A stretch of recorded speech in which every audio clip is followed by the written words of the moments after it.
Good afternoon and welcome to the Midday News. Here's what we have in the bulletin.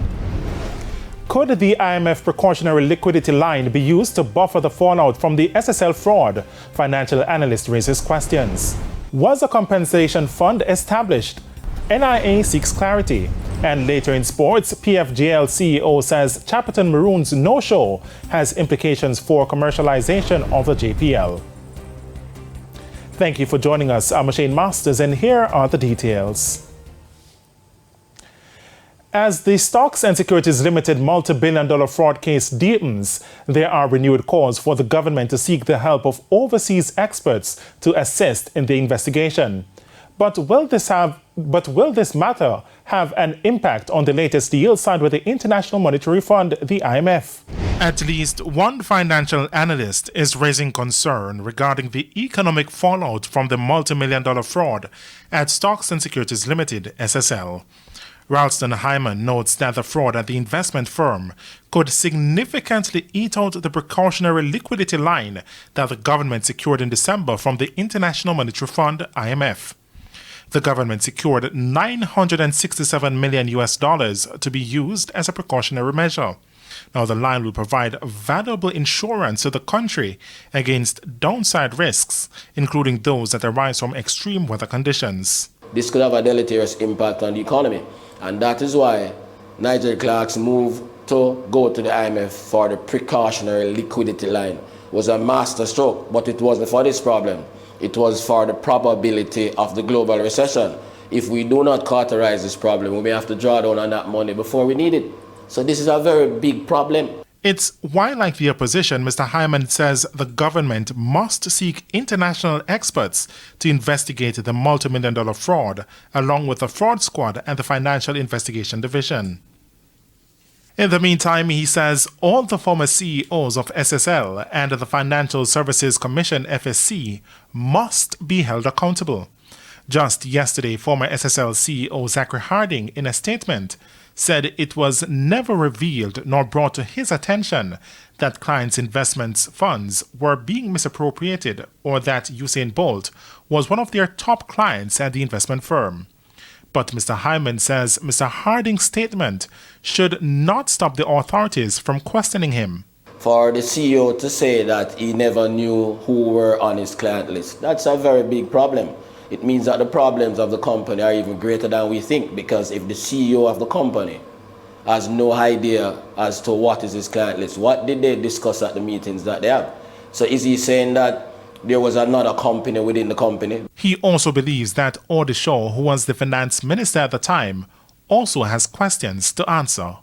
He has to be one of the persons that must be questioned about what took place, because he's the one who, Howard Mitchell was there.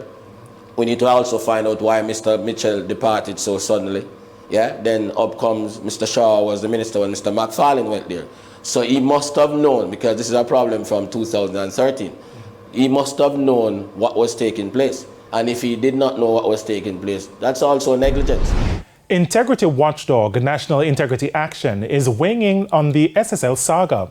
The NIA is calling for the establishment of a compulsory recovery fund to protect against financial fraud. Now, Director of the NIA, Professor Trevor Monroe, made the call on Radio Jamaica's That's a Wrap on Sunday. Krista Campbell reports. Director of the National Integrity Action, NIA, Professor Trevor Monroe, is questioning whether there is a recovery fund to deal with issues of fraud and other financial dealings to protect clients against losing their investments. It comes following the multi-billion-dollar fraud at investment firm Stocks and Securities Limited, SSL. Professor Monroe noted that Section 9 of the 2001 Financial Services Commission Act provides for the establishment of a compensation or recovery fund in cases of monetary losses. In fact, I should ask the person now administering the FSC to disclose whether such a fund has been set up as the law provides for, and how much is in it, and to what extent it may provide compensation as the law anticipated in circumstances such as this. And the NIA boss has taken it further, calling for Finance Minister Dr. Nigel Clark to make such a fund compulsory. So that persons can have some degree of assurance that there is a fund that will give them a degree of compensation in a context such as we're now facing. In the meantime, Professor Monroe says regulations which were passed in 2001 into how board of directors should be set up are still yet to be enforced. When is it that those regulations passed in December 2021 are going to be enforced? I'm told that the database, which would set up a list of directors with competence, with skill, with the kind of experience that's needed for running institutions of various kinds, that database is going to be established as soon after the consultancy to set it up is concluded. We need to get a date for this, because every time an issue such as this arises, the matter of the fit and proper characteristics, the merit and competence of the directors comes into question when the powers of the particular institution are not enforced except belatedly, as in this case. Krista Campbell, TVJ News. Meanwhile, the opposition's People's National Party is calling on the Andrew Holness-led administration to come clean about why it did not intervene in the operations at Stocks and Securities Limited, SSL, 5 years ago. A 2017 report from the FSC stated that SSL had a culture of non-compliance and mismanagement of client funds. The recommendation at that time was for the suspension of the license, and that has not been done. So the government, the Jamaica Labour Party government, needs to come clean as to why they did not act on that report, why they did not take steps to protect Usain Bolt and others, pensioners, others who have contributed and contributed, who have placed their savings there as a part of their retirement planning, who are now left holding the bag, and with the possibility that they may not be able to recoup their hard-earned resources. And this is unacceptable. This will bring shame to the country. It has already done so. It will cause persons not to trust the financial institutions to want to put their savings there. We'll see flight of capital out of the country. So it is something that the government has to deal with in a more forthright way. And the TVJ News has been informed that senior directors of the troubled Stocks and Securities Limited are to be questioned this week by investigators probing a major fraud scheme at the investment firm. It's understood that the directors will be questioned about the financial operation of the entity, including concerns raised by the Financial Services Commission about SSL in 2016. Sources told TVJ News that investigators have already collected statements from investors in the firm and will be turning their attention to the directors. SSL was placed under the temporary management of the FSC last week after a multi-million-dollar fraud scheme was uncovered at the investment firm. Nearly $1 billion is alleged to have been fleeced from investors. Former SSL wealth advisor Jean Panton is at the center of the investigation. Residents of Tranquil Heights in the Norwich district in Portland are calling on their developer to address several amenities affecting them. Now, the residents are also concerned about their safety in the area. Shamela Pullen reports. Tranquil Heights is a 14-year-old development in Norwich District, Portland, but the living arrangements is a far cry from the name. Residents describe it as a nightmare.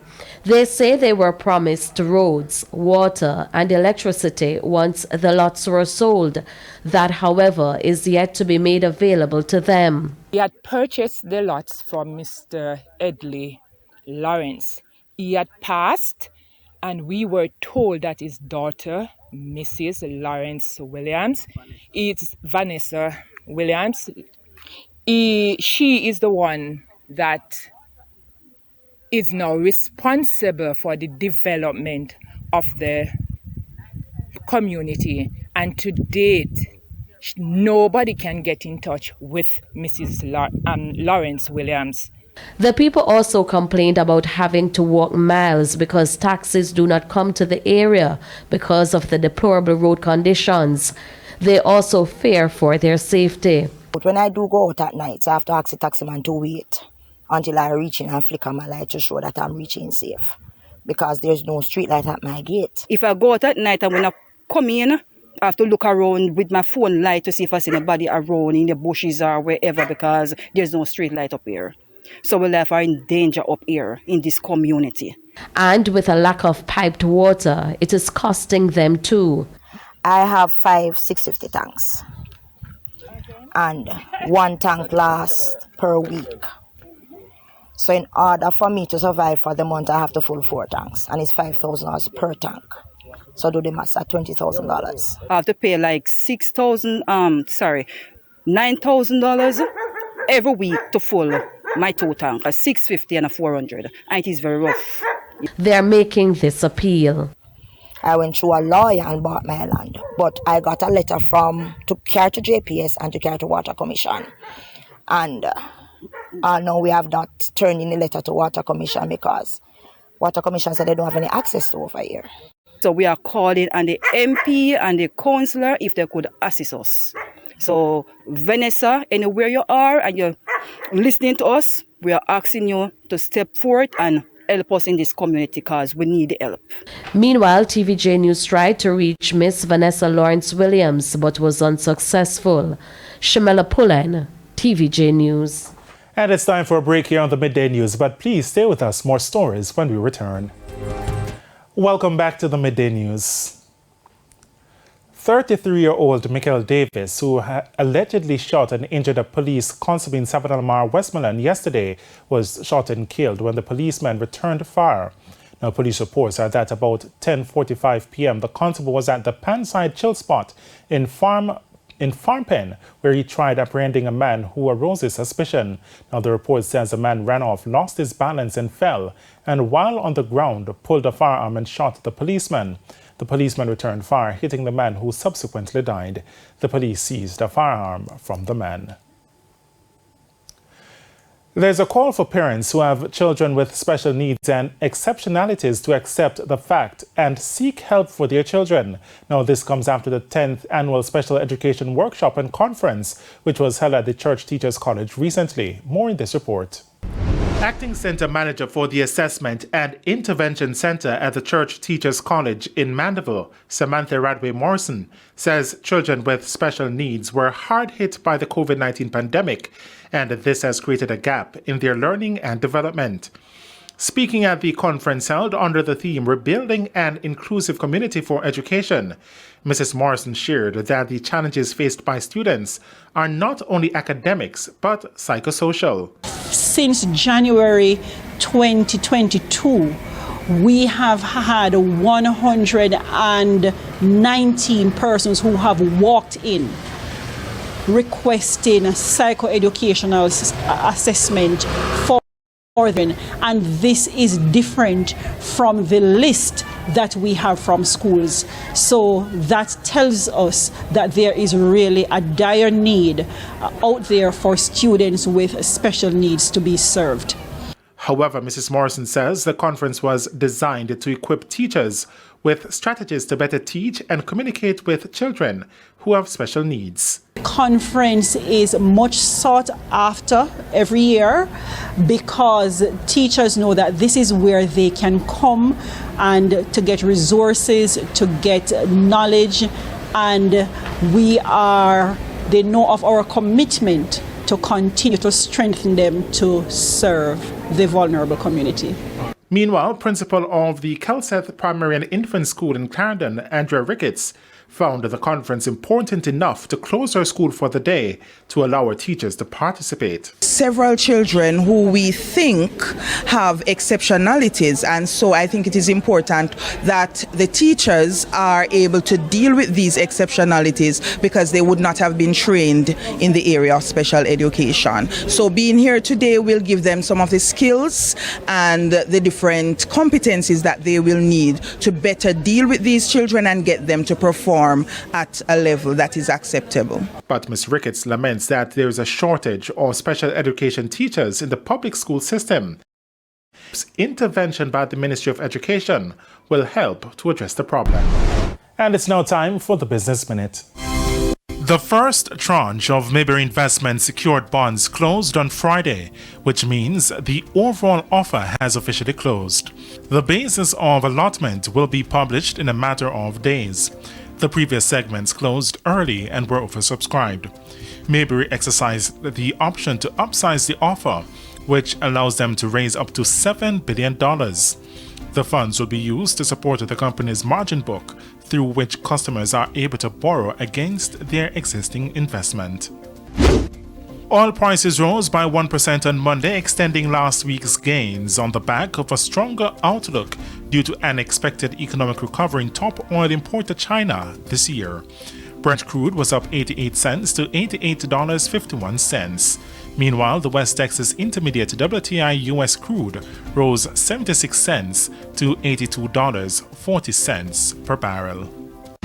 And Spotify said Monday that it will cut 6% of its workforce to reduce costs, joining tech companies including Amazon and Microsoft in slashing headcount as the global economy slows. In a letter to employees posted on the company's website, the CEO took full responsibility for the job cuts, which he called difficult but necessary.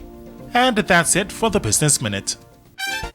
And now for the top regional and international stories. In the region, the United States has launched a new private sponsorship program that will enable Americans to sponsor refugees arriving in the U.S. This comes after concerns over plans by the Joe Biden administration to limit migrants from the Caribbean and other countries. Officials say the new program will expand and expedite legal pathways for orderly migration from the Caribbean and other countries. On the international scene, South Africa has defended its decision to hold a joint military exercise next month with Russia and China. Officials have since denied suggestions of double standards, questioning why some countries can perform such exercises but others cannot. The Ministry of Defense has also defended the planned drills, saying that South Africa has in the past hosted similar exercises with France, the US, and other countries from the Western NATO military alliance. And those were the top regional and international stories. I'm Kelisha Williams. And we head to a quick break. When we come back, Jordan Fort will have your midday sports report.